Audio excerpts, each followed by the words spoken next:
Florent est salarié dans une entreprise du 15e arrondissement de Paris. Des associations, des centres communaux d'action sociale ou des particuliers proposent des emplois similaires partout en France. Les prestations d'accompagnement à la mobilité, destinées aux personnes en perte d'autonomie, peuvent être financées, en partie, par les aides sociales, allocations personnalisées d'autonomie, prestations de compensation du handicap, aides des mutuelles et des caisses de retraite. Le reste est pris en charge par les particuliers et leurs familles qui bénéficient éventuellement d'aides fiscales.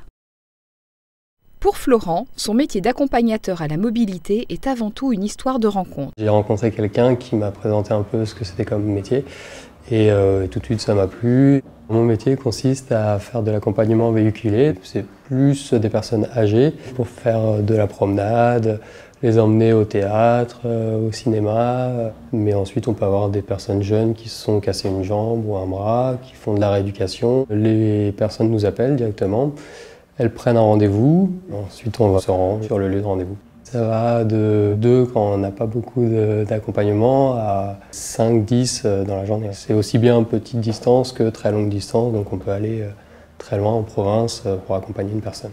Les qualités, c'est la gentillesse, c'est être prévenant, à l'écoute. Il n'est pas nécessaire d'avoir des aptitudes physiques. En fait, on nous apprend à lever les personnes sans forcer.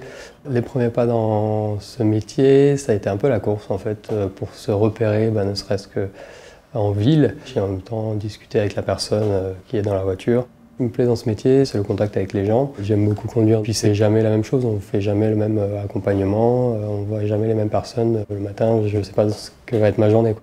Les personnes qui vont faire appel à nous sont vraiment des personnes qui ont des besoin d'être accompagnées au bras, accompagnées en véhicule, un accompagnement porte-à-porte, et donc il faut être extrêmement motivé, extrêmement ponctuel, extrêmement rigoureux. Le permis est fortement conseillé et on peut le passer a posteriori. On peut exercer ce métier absolument partout, au bord de la mer, à la campagne, en montagne. Les besoins sont réels partout. Tout le monde a besoin d'un bras. L'évolution, elle est possible d'abord au sein de la structure même, puisqu'on a la possibilité d'évoluer et de prendre des responsabilités, et ensuite, à terme, pourquoi pas, d'ouvrir sa propre structure. L'avenir, je l'envisage effectivement de pourquoi pas monter une agence comme celle-ci, ou alors reprendre cette agence.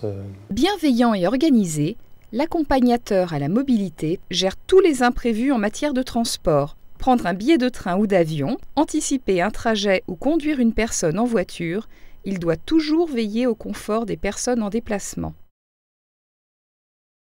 Rémunéré en moyenne 9 € net de l'heure, l'accompagnateur à la mobilité gagne près de 15% de plus que le SMIC horaire. Il est généralement embauché sans diplôme spécifique, si ce n'est le permis de conduire, mais il a la possibilité d'acquérir une qualification, notamment dans le secteur spécifique des services à la personne, en bénéficiant d'un contrat de professionnalisation, ce qui lui permettra d'évoluer tant en termes de salaire que de carrière.